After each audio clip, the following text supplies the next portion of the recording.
Hello students, welcome to my YouTube channel के coaching classes. Dear students, आज से हम शुरू कर रहे हैं तरंग प्रकाशिकी। तरंग प्रकाशिकी में हमको जो पहला टॉपिक मिलेगा, फर्स्ट इंपॉर्टेंट टॉपिक, वो है हाइगेन्स का सिद्धांत। वेरी मोस्ट इंपॉर्टेंट टॉपिक है, कई बार पेपर में पूछा गया है। ठीक है, हाइगेन्स का सिद्धांत। इसके अलावा तरंगाग्र करके एक शॉर्ट क्वेश्चन भी आता है, लेकिन जब आप हाइगेन्स का सिद्धांत पढ़ेंगे तो उसमें तरंगाग्र भी पता चल जाता है। ठीक है, देखिए अभी तक हम पढ़ रहे थे किरण प्रकाश की, मतलब अभी तक जो साइंटिस्ट थे वो मानते थे कि प्रकाश एक किरण के रूप में चलता है। बट मैक्सवेल की खोज के बाद में ये पता चला कि प्रकाश तरंगों के रूप में चलता है। ठीक है, तो यहाँ से प्रकाश के तरंग गुण का पता चला, तरंग की उसकी वेव नेचर के बारे में पता चला।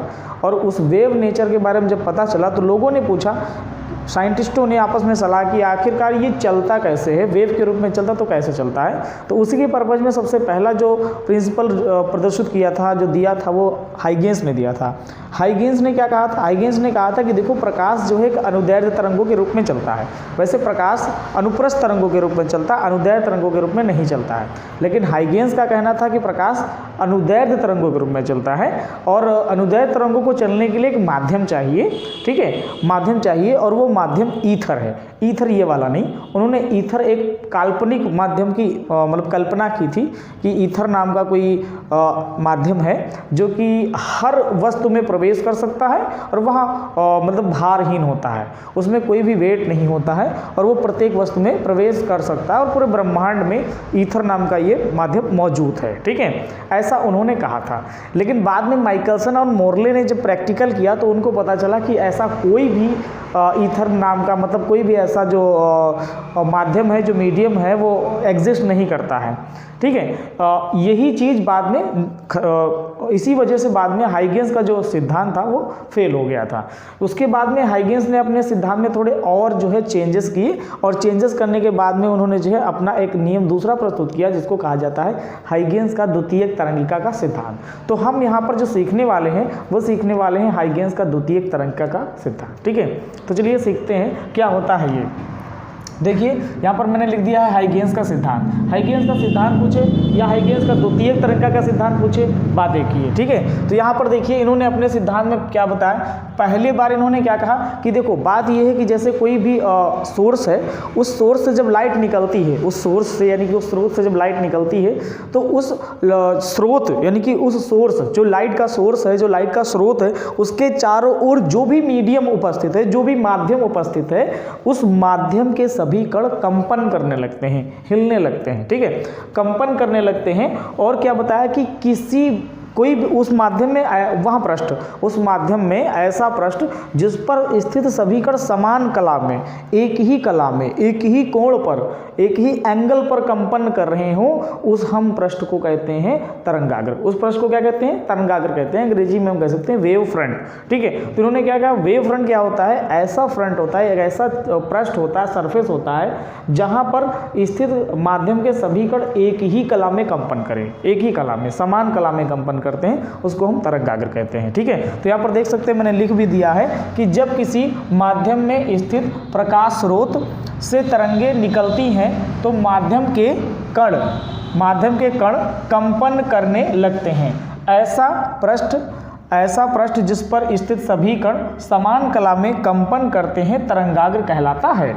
अब तरंगाग्र कितने प्रकार के होते हैं बेटा? दो प्रकार के होते हैं। ठीक है, तरंगाग्र दो प्रकार के होते हैं, गोलीय तरंगाग्र और समतल तरंगाग्र। ये समतल तरंगाग्र, ये गोलीय तरंगाग्र। ये चित्र अलग है, इसको नहीं देखेंगे। ठीक है, गोलीय तरंगाग्र कब बनता है? अगर मान लीजिए जो स्रोत है वो बिंदु के समान है, बहुत छोटा स्रोत है, तो उससे गोलीय तरंगाग्र प्राप्त होता है। ठीक है, और अगर यहाँ पर देख सकते हो, ये ए बी नाम का एक तरंगाग्र है, और ये ए डैश बी डैश नाम का एक तरंगाग्र, ये दोनों गोलीय तरंगाग्र हैं।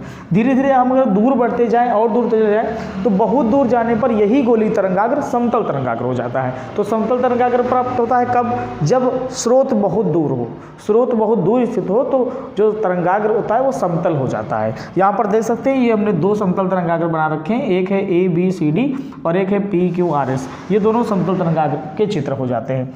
तो देखो, अगर तरंगाग्र नाम का अलग से क्वेश्चन आ जाता है तो आप यही सब लिख सकते हो, वो भी तरंगाग्र में लिख सकते हो, और हाइगेन्स के सिद्धांत में भी लिख सकते हो। मतलब एक पंथ दो काज, एक क्वेश्चन से दो क्वेश्चन तैयार हो रहे हैं। इसके बाद में इन्होंने दूसरी परिकल्पना क्या बताई, ये तो पहली परिकल्पना होगी, इन्होंने टोटल 3 परिकल्पनाएं दी थी।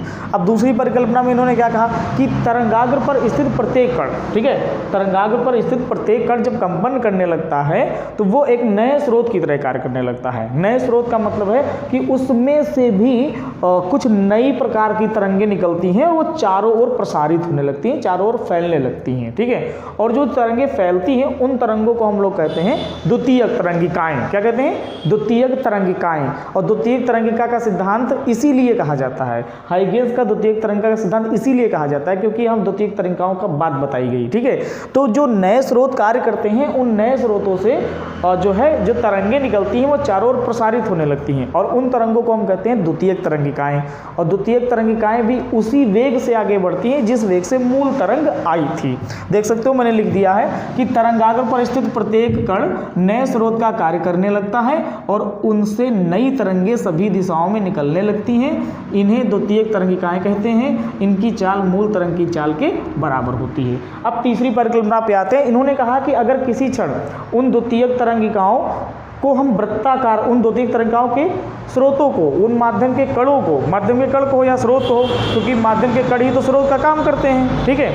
तो उन माध्यम के कणों को या यूं कह लो उन तरंगिकाओं के स्रोतों को अगर हम वृत्ताकार मान लें, ठीक है, वृत्ताकार समान त्रिज्या के वृत्ताकार गोले मान लें और उसके बाद में उन गोलों पर स्पर्श करता हुआ एक पृष्ठ खींचे, गोलों को स्पर्श करता हुआ एक पृष्ठ खींचे, तो वो जो पृष्ठ होगा वो नए तरंगाग्र की स्थिति को प्रदर्शित करेगा। देखो लिखा है, किसी समय यदि इन द्वितीयक तरंगिकाओं के स्रोतों को वृत्ताकार गोले मानकर उन पर स्पर्श करता हुआ पृष्ठ खींचा जाए तो वह तरंगाग्र की नई स्थिति को प्रदर्शित करेगा। यहाँ पर देख सकते हो ये हमारा स्रोत है, ठीक है, ये लाइट सोर्स है और इस लाइट सोर्स से तरंगिकाएं निकल रही हैं। तो यहाँ देख सकते हो माध्यम के ये कण मैंने बना रखे हैं, एक ये कण है, 2 3 4 5 6, ये माध्यम के कण हैं और इन माध्यम के कणों को मैंने वृत्ताकार बना रखा है, वृत्ताकार, ठीक है। तो यहाँ पर ये माध्यम के वृत्ताकार कण है और इसमें आगे की ओर ये जो है ये तरंगाग्र है, ये पुराना तरंगाग्र है, ठीक है, ये